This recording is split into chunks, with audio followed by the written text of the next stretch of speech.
Hey, John. Hey, how you guys doing? Hey, good. How are you Feeling doing robust. today? How are you? We're doing great. We're doing Outstanding. great. What's that? What is that painting on the wall behind you? Is that the Last Supper? Yeah, It it's the appears to be, Last yes. Supper. Yeah, the All real right. thing, the genuine Last Supper, the only one. Oh, wonderful, wonderful. Oddly enough, someone sold me what I thought was the original Last Supper a few years back, so I guess I was wrong. You were deceived. Yeah, it was at our the house first supper. the entire time. I understand. All right. So there it is.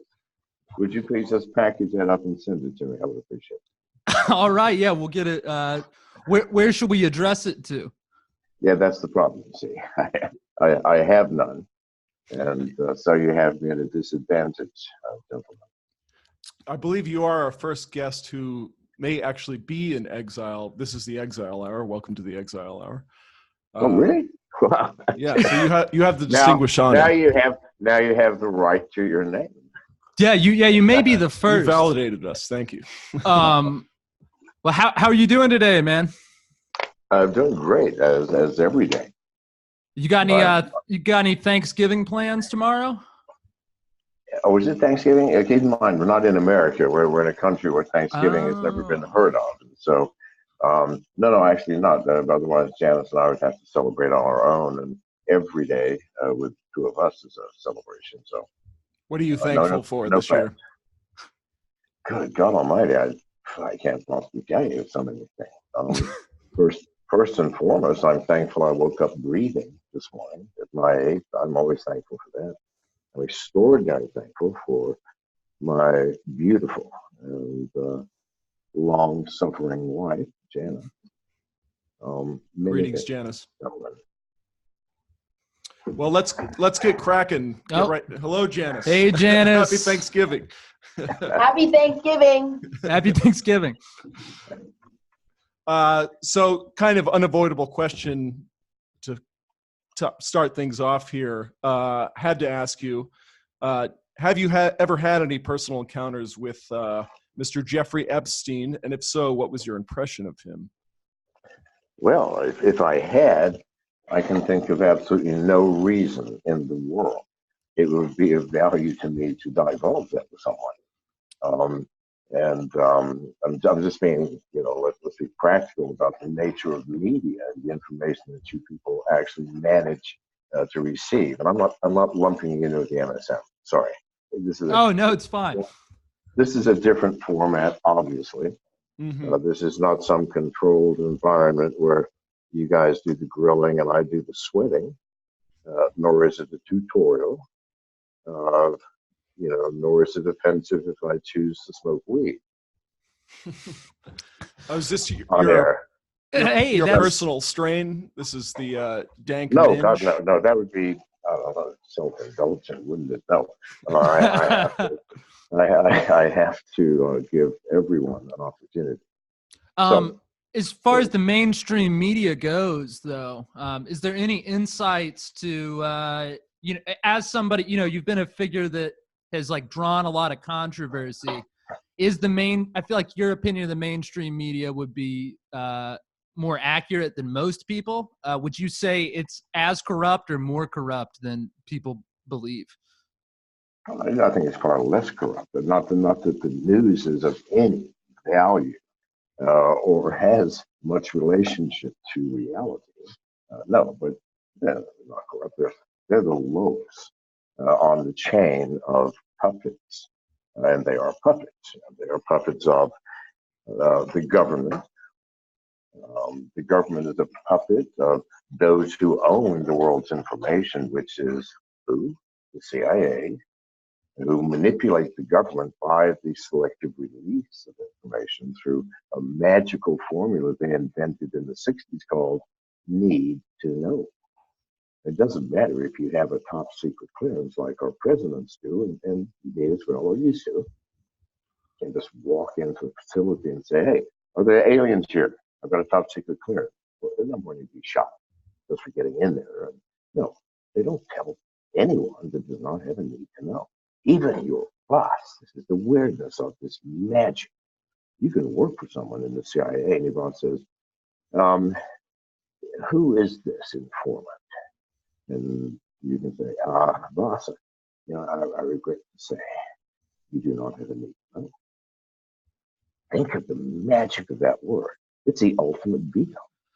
But now it's a veto on information flow. So you only allow those avenues of information to flow to the president and Congress, which are advantageous to you. If it's advantageous to you, for example, as the American public, to excuse me. You're excused. You're fine. I'm sorry. Actually, I'm rambling. So let's move on. Well, what do you view today as being perhaps the best form of political resistance? Civil disobedience. I am the prime example. I have refused to pay taxes for 10 years. I just created a distributed exchange in the cryptocurrency world, which does not do any know your customer or anti-money laundering. I'm sorry, it's not my job. And can unfortunately never be shut down. We know nothing about our customers. You don't have to give us an email address and so on. So what I've created, some may call illegal. Well, I don't think so. If there is a regulation which is unjust, immoral, and unconstitutional, then I'm sorry, I have the right to disobey it. And if you order me to create something that allows the government to monitor the people using the thing I've created, then my only reply, and it's always been my reply, is fuck you. Well, that's a very libertarian, you're running for the Libertarian Party candidacy, and it's like I like your form of libertarianism where there's a libertine aspect to it, and I feel like that's lost in a lot of these other candidates. I don't know. Listen, this is not a contest of personalities here, although it may appear to be. This is my second run. I run. Sorry. Oh, you're fine. I ran on the Libertarian ticket. Strong shit. Ran on the Libertarian ticket in 2016. Came in third for the nomination. I didn't want the job. I didn't want to be nominated. What a fucking nightmare and waste of time. Because I believe it doesn't matter who our president is, whether it's Trump or Clinton or God himself. I mean, unless God wants to change the laws of the universe, you can't do anything. Our system is an automobile with a frozen steering wheel. It does not matter who's driving it, people. It's going where it's going. And nothing is going to stop it until we peel back the curtain and look behind it and see what are the mechanics of the real government of America. It's very simple. It's the CIA and their control of information. And if you can't see the chain of events that prove this, I'll give you one. In just prior to the Second Gulf War, Iraq was gaining power, and that was not in the interest of the CIA's game plan for the region. So they considered simply assassinating Saddam. The CIA could do if it wished. Then you go, well, no, they'll just replace him, the exact thing.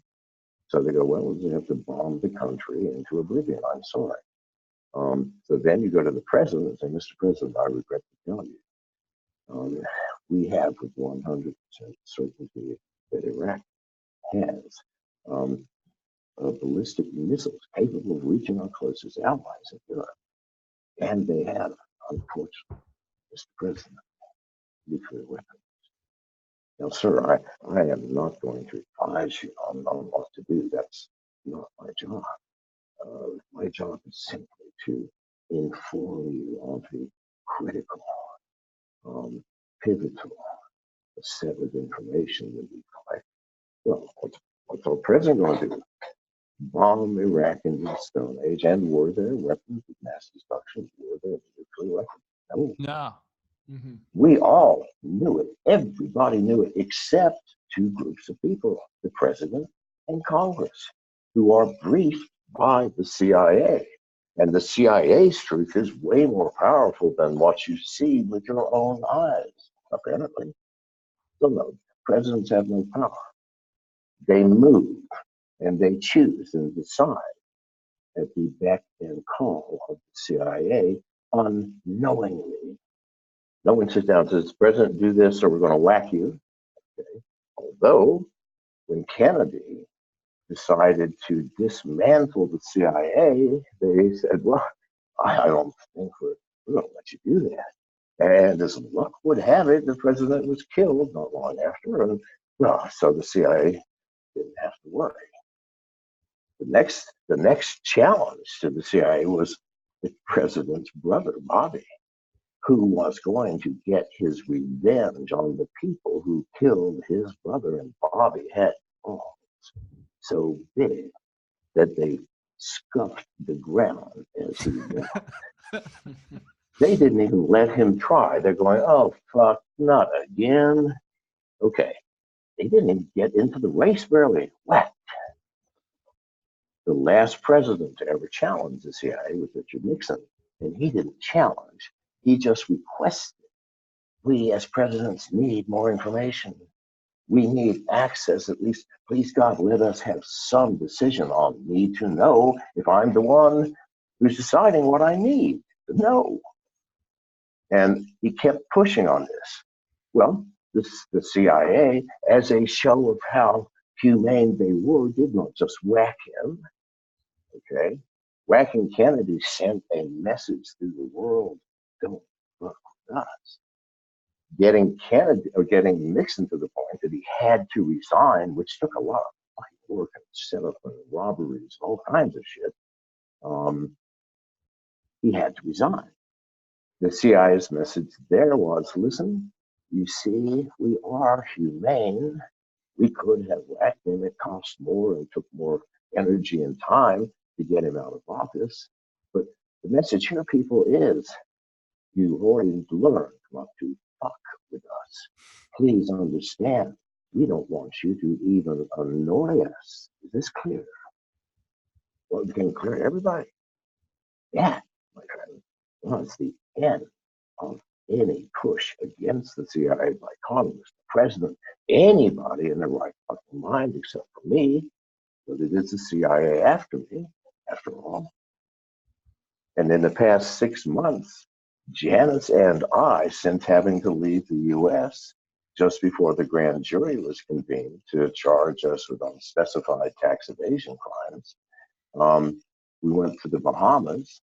We're chased out of the Bahamas in this radical, unbelievable situation where the CIA had bribed, worked with, whatever, the extremely corrupt chief of police for the country of the Bahamas, a guy named Paul Wolf.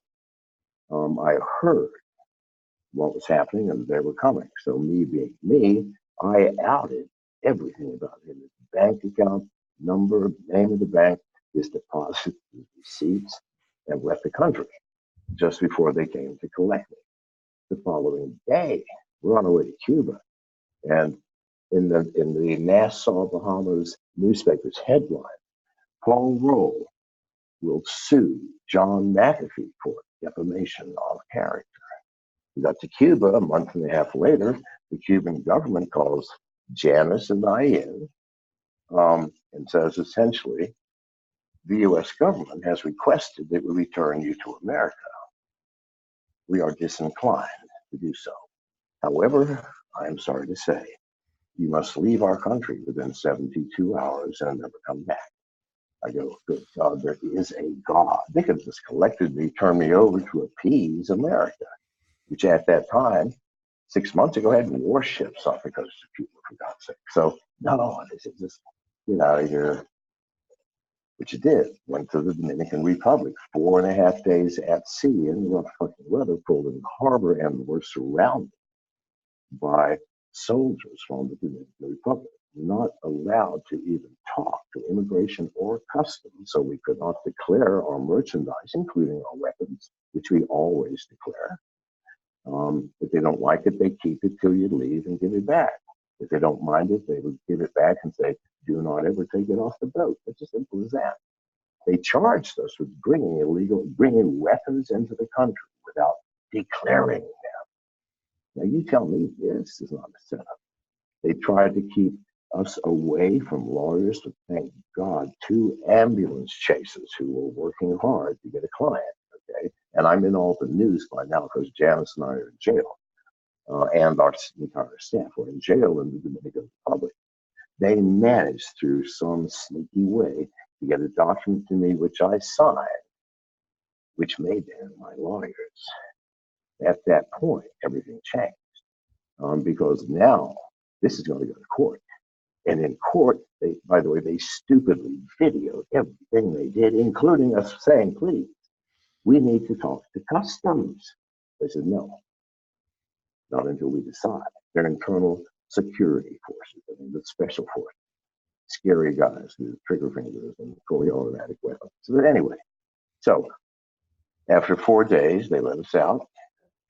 The head of immigration says, Mr. McAfee, you and your wife, I'm sorry, we are sending back to America. Well, that's against international law. I just came from Cuba. If you're going to deport me, you only have 2 options. The country I came from or the country I choose.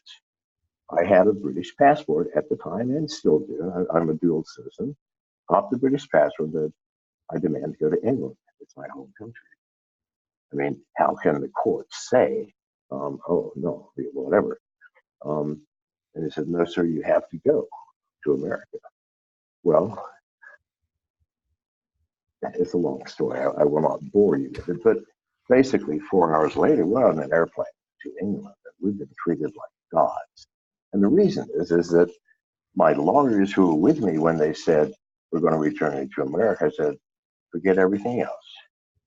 I want to go to England. The only way I can do that is if you file a brief for the court demanding that I have my day in court. Now, if that were to happen, no court in the country or the world could turn it down. I'm in international news. I'm caught. Oh, no, we're not going to hear anything about it. Nobody does that shit, do they? So they said, well, it's going to take 2 hours. And they already have Janice almost taking her out. In 20 minutes, we're going to get an airplane to America. And they said, we need 2 hours. And I go, 2 hours? Yeah, no fucking problem. Go to work. I went over to Janice and I said, do not panic about anything that I do next. Went back to the room where they were interrogating me, fell on my face, and went into convulsions. I was mimicking a stroke, all right? Best I could remember, because I've done this once before with a heart attack. I thought, don't push your luck. And that was in Guatemala, prison, okay? But no, I thought stroke. And things were going well. Unfortunately, they had a goddamn doctor there. Now, doctors know symptoms of stroke, so I've only read about a tiny part of it. And apparently, I was not exhibiting the proper ones because he kept getting closer and kept asking me all these strange questions. And I still did the best I could. The only thing I could remember is that in certain strokes, you can't recognize anything or anybody. You don't remember anything, but you can still speak and reason. So I was backing off from everybody, including, they brought Janice back, by the way, including my security staff, all the people I've been working with for the past 4 hours trying to get my ass not to go back to America. And in the end, I think he decided, you know, if I call his bluff, and he's not bluffing, what will happen to me if the papers tomorrow, the whole world is watching John McAfee died in immigration, was refused medical assistance. Not a good look. Yeah. So they took me to the hospital. As soon as I got in the ambulance, I'm going, I've won. This is it. And they put me in the hospital. They were about to put Janice on an airplane, called her back, sent her to the hospital. But now everybody's panicked. Even if this might be dies in our country, I mean, he has been in our fucking jails, and they're not exactly, who knows, not going to look good. Now everything's changed. So I stall until almost to the minute, 2 hours from the time I left the lawyers, came in waving a sheet of paper, handed it to the head of immigration, immediately went into an office and made a bunch of frantic phone calls. came back out and said, in fact, we're sending you to England wherever you want to go, then we will pay. Now, the deep shit, if this does go to court, it will come out to the Dominican Republic and the world that I was set up. And it could not have been the Dominican Republic. Why the fuck would they set me up? Well, I've never been there. I mean, I've never even dated a woman from the Dominican Republic, so I could not have fucked some man's wife. So, no. Again, it's the CIA. We came to England, and from that point, Janice and I decided, listen, honey, we are going underground. I am sick of this for the time being. Let's go under for 6 months a year, and we'll pop back up and start running from people again. And so that's what we did. 5 months ago, we have not even told our family, our closest friends, the people who work for us, no one where we are. What was the question? See, you guys let me ramble incessantly. I don't understand. It's some fine rambling. So yeah, you're a man of like a lot of like really interesting stories. So I don't want to interrupt. I'm just taking it in. Okay. But well, if you want an interesting story, okay, would you mind if my wife joins me on this most interesting story while we're in the Dominican Republic, baby? Yes, in here now. The more, the merrier. Yeah, bring her in. Hang on, take that off. You almost put the wrong end in my mouth. Okay, now then, what happened? Aha. Okay, so now I will start the story. Okay, so taking us into prison, I've got $75,000 in cash in U.S. $100 bills stashed on my person. I mean, I am experienced enough in this. I can take $250,000 on my person, and unless you give me a pat down, you're not going to see it. Well, and so this whole time, they have not patted me down.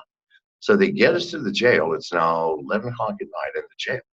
By the way, it's not a jail house. It's a bunch of huts with no glass windows and just iron bars, right? There's a junkyard across the street. There's no living human except some very ugly jail guards and other enforcement officials. So we're out in the middle of the street, and they're asking, what do you have in your pockets? And so I said, I got $75,000 in cash. So, and we're in the middle of the street with me, Janice, two of my security guards, a film documentarian who, thank God, was there and smuggled in a camera, and the boat captain. So now, we're in the middle of the street with just us, and everybody's have a fully automatic weapon. It's 11 o'clock at night. The only light is from a dim street lamp right above the street. That's why they moved a cardboard box into the middle of the street and had us stand around. And in deference to me, they went and got a chair for me. And I sat in front of the cardboard box and pulled out $75,000 in US $100 bills. Now, everybody's panicking. We're dead meat. We're dead. But no. Listen, I've been through this more times I can count. The secret to these potentially dangerous situations is your fucking attitude. I mean, I used to deal drugs. I was caught a couple of times, and especially in Mexico, saying they said we're taking all the drugs. And I just look and shake my head and go, "Lo siento, señor, no es posible," meaning. Sorry, it's not possible. I'm so sorry, my friend. That's just not possible, And while you're doing that, make sure you're lighting a J, and after it's lit, pass it around to show I'm willing to share with you guys. But to say it with a tone like, my mother just died. I mean, like it's a certain. Yeah. It's just not going to happen to people. It's just not possible that you're going to walk away with this. Well, also, it doesn't hurt to be John Mack. Well, no, they didn't know who I was when I was dealing with God Almighty. So it's your attitude. And so then you say, Senor, I have 1,000 pounds of cocaine here. I will give you an ounce. That's the best I can do. Now, what does that do? It puts in their mind the expectation that they had Ain't gonna happen. They don't question why. It's just that you seem certain enough that they're not gonna question it. So now we're in the Dominican Republic. I pull it out and I count it and I say, I want a receipt. And they're looking at each other. I said, no, I want a receipt. I need it now while I can see the money. And I want you to count it for me so that no one can walk off with one of these bills. And I said it with such authority that these thugs, who I'm sure intended to kill us and take the money, suddenly go, who is this motherfucker? I mean, he ain't afraid. And he is pretty damn confident that we're not going to take one of those $100 bills. So what did they do? You take over the story, and I'm going to interrupt when this woman almost gets us all killed. So go ahead. Is that always how it is? Come back into the camera. Okay. So they just, they counted the money, which took about an hour or so. Yeah, it took an hour because there were 3 of them, then they all counted it each twice. Okay. But that's how concerned they were that nobody lose one of these $100 bills. Because whoever the motherfucker is, he is confident and unafraid. I suspect for now we should do the best thing and do as he said.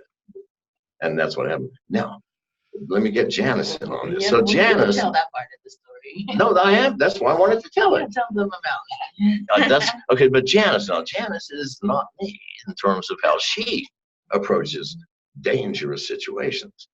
Janice is, and in her experience in her previous life on the streets, has learned for her the best approach is, I will eat you alive right now, you. Okay. So Not beat around the bush. I'm just about finished with this negotiation, right? I'm just about finished. I've got them all convinced. If you take one of those, I don't have to say a word about what will happen. You guys certainly understand. If not, you're fucking idiots. And I did all that just through my attitude. Now, we're about done. They've got it. They're licking each other. And everybody's now changed from looking at us as prey to making sure we're fucking comfortable, right? We had mattresses in our goddamn jails.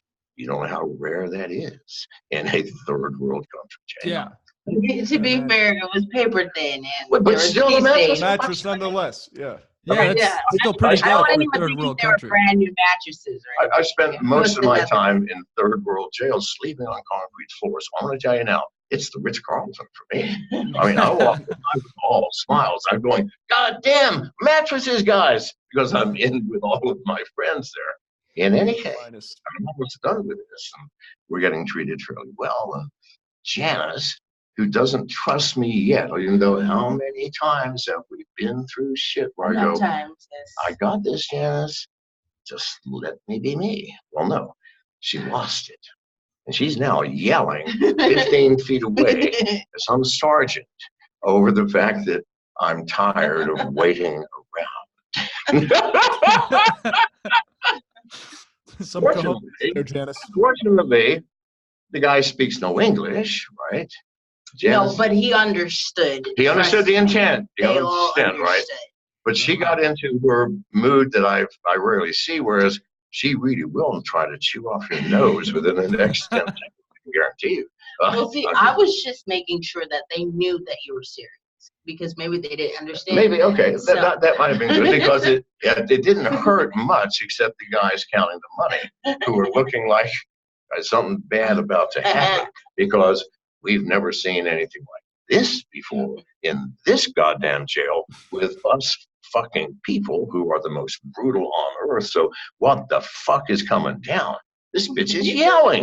Yes, bold and unprecedented. And her husband is over here. And this husband is making us count the goddamn money. Something bad is coming down. What is it?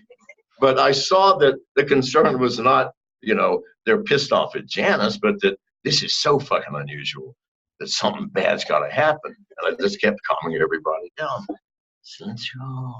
Tranquilo. Entiendes mi esposa. Going, I'm shaking my head. And then they're going, oh, Yeah, right.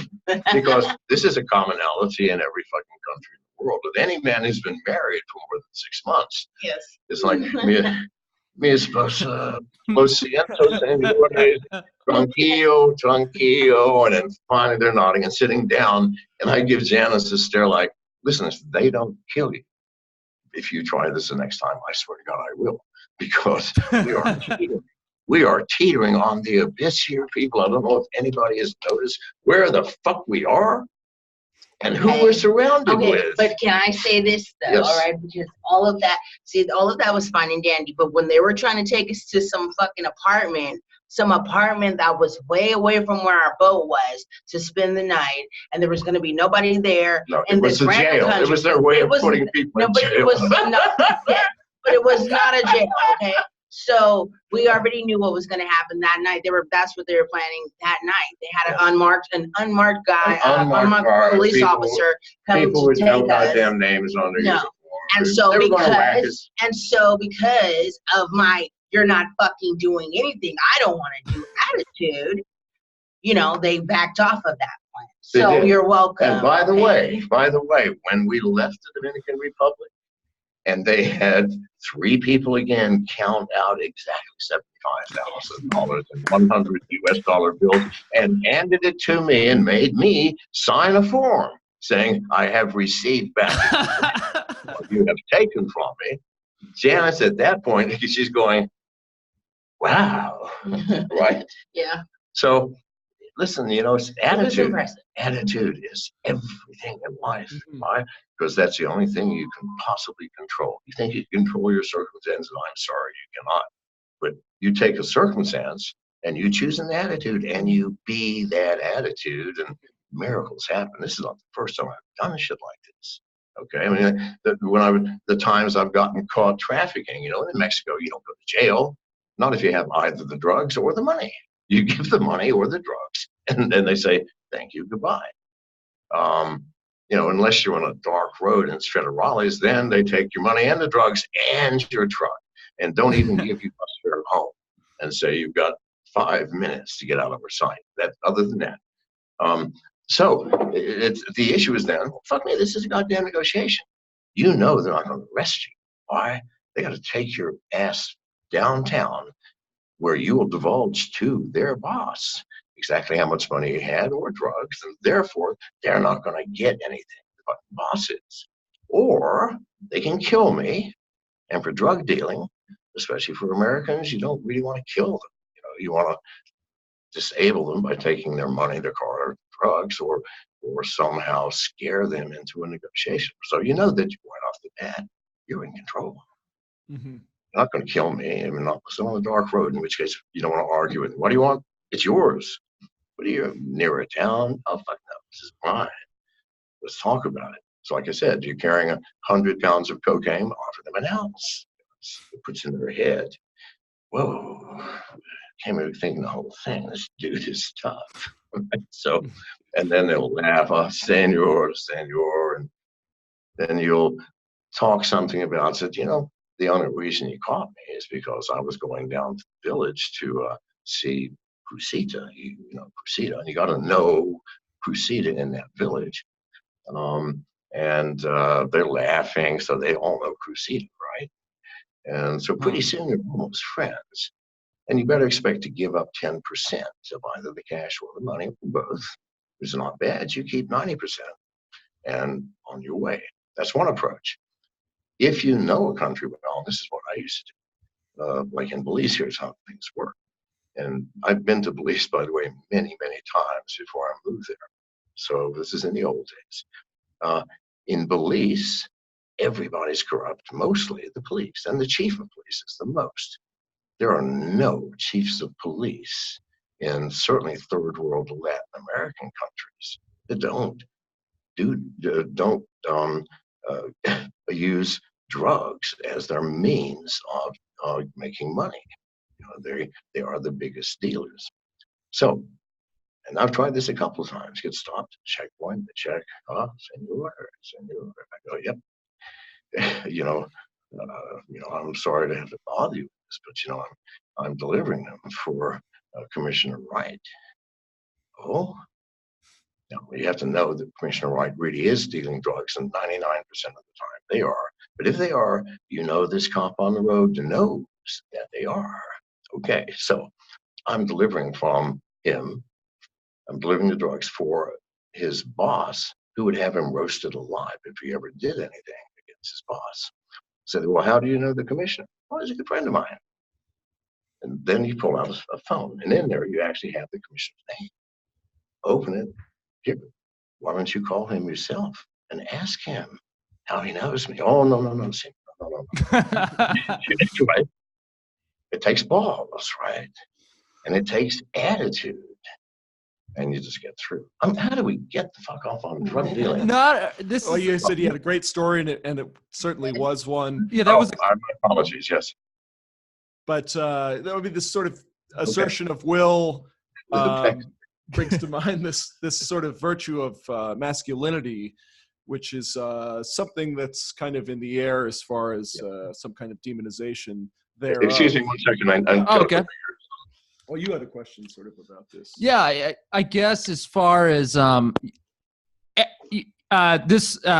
story you went off on, it kind of comes back to, if I may say so myself, sir, you're a very masculine guy in the best way possible, in a very good way. It's like a Don Juan, like, you know, swaggering, like badass guy that is almost like lost in the world now. So I just okay. Let me tell you guys the truth, may I? So that I can burst that fucking flow. I'm 74 years old. I can barely walk anymore because I blew my knees out in a hurricane 12 years ago. You know, every part of my body aches. I don't let it stop me. I'm not going to be a fucking wimp in 2 old age. I promise you that. Nevertheless, this is my reality. You know, I can't even run anymore. You know, so please burst that bubble. Well, even so, I guess like the outspokenness and the confidence that you project is very, I don't know, it seems rarer in the world. Well, then again, I don't know, like looking at the past, it seems like people used to be more confident. Maybe not so. Maybe you probably know more than I would about that, but just confidence comes from one thing and one thing only, and that's being self. If you, for example, you wake up in the morning on a Monday and it's a work day and you have to go to work, and you're just not looking forward to it, and yet you do it. In any case, you are not confident in yourself. It's obvious. If you were, you'd go, oh, what me? I don't want to do this. I'm an adult. Why am I doing it? And stop. In the story, that's confidence, because you're not worrying about consequences. No income, that's fine, whatever. Wife may divorce me, well, you know what, I've been with her 7 years, thank God anyway. And that's it. You don't worry about it. You do know that because you are who you are, whatever comes through that door of the future is something you will deal with just fine. That, my friends, is confidence.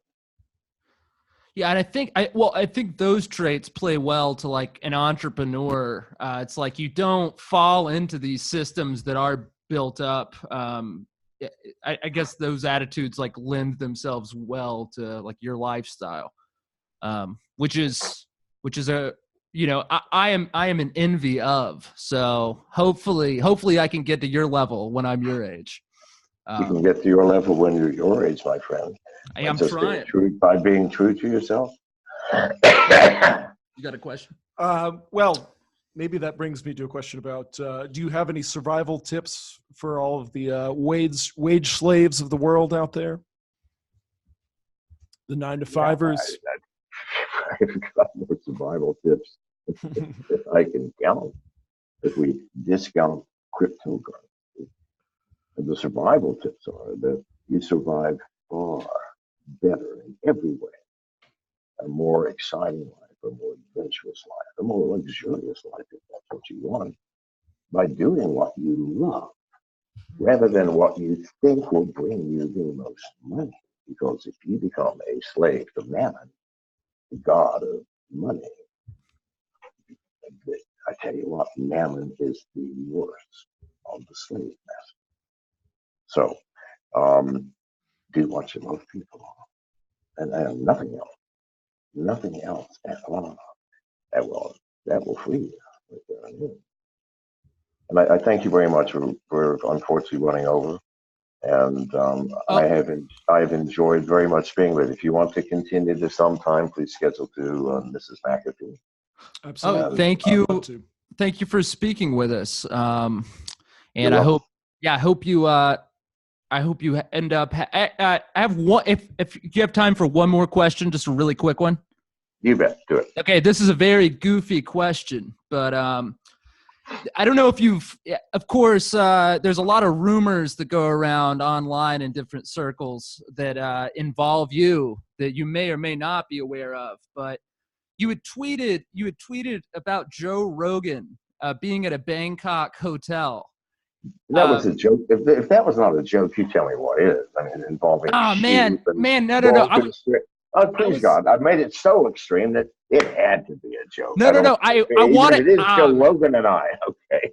No, I was hoping you were going to run with it. I was hoping I was going to get a good John McAfee prank out of that. But no, that prank was too long ago, unfortunately. All right. But yeah, I mean, anybody who's been to Bangkok knows they will not allow you to bring an animal into a room if there's more than one person sleeping in it, because they suspect that every other sexual act is perfectly legal, that you're probably doing something with this animal without the animal's consent, and therefore you can't do it. So to say that we had boa constrictors of sheep, I thought that would certainly make a joke. Anyway, I have one quick one that I think would be a better to close on here, which is I'm wondering what you would describe as being the single most mind-altering experience of your life. Yeah. Are you going to include drug experiences or not? Absolutely. Oh, well, then it's a piece of fucking cake. What year was it? I'm in St. Louis, Missouri. I'm managing the entire programming department for the Missouri Pacific Railroad. I'm heavy into every country in the world. Someone brings me a powder. They say that it's MDA, not MDMA, not ecstasy, but MDA. Look it up. Pretty powerful shit. Never heard of it, but those days, 1973, 72, for me, people tried anything. And you hand it to them, and they go, oh, you eat it, shove it up your ass, smoke it away. Oh, there's profit. Okay.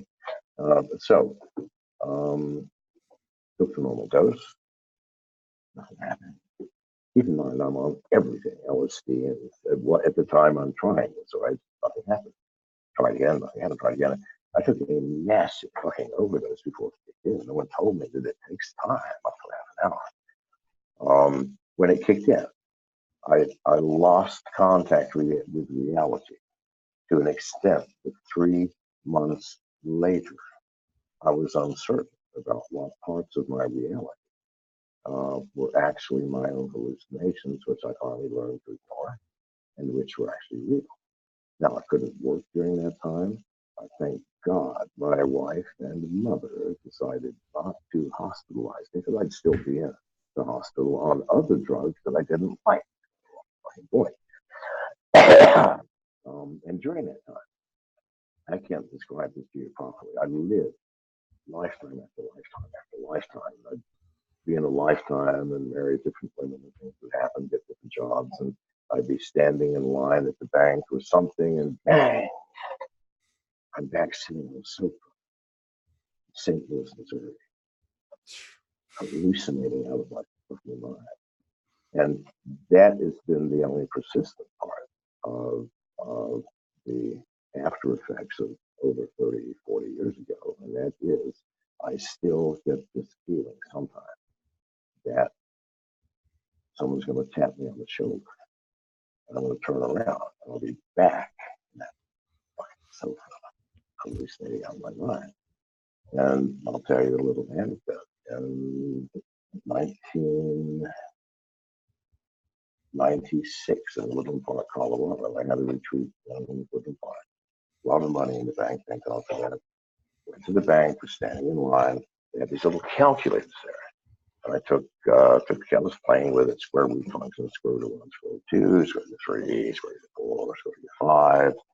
And it was the first 5 digits of my social security number. Find out 22360. That doesn't give you the whole thing. At that moment, I knew I was going back. It was over. I grabbed onto the counter, screaming, "No!" Finally, the bank manager came out, ushered me into his office, people freaking out and leaving the bank. But thank God I had $1 million in that bank.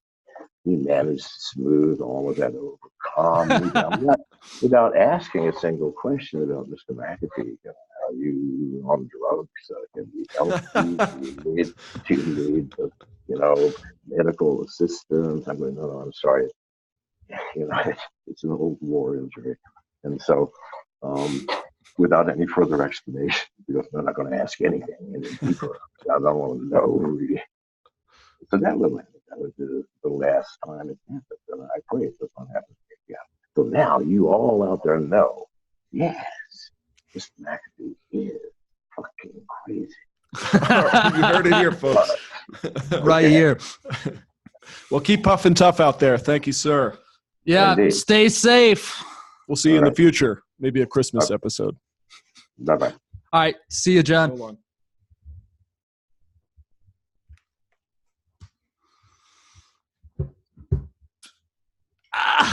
Oh.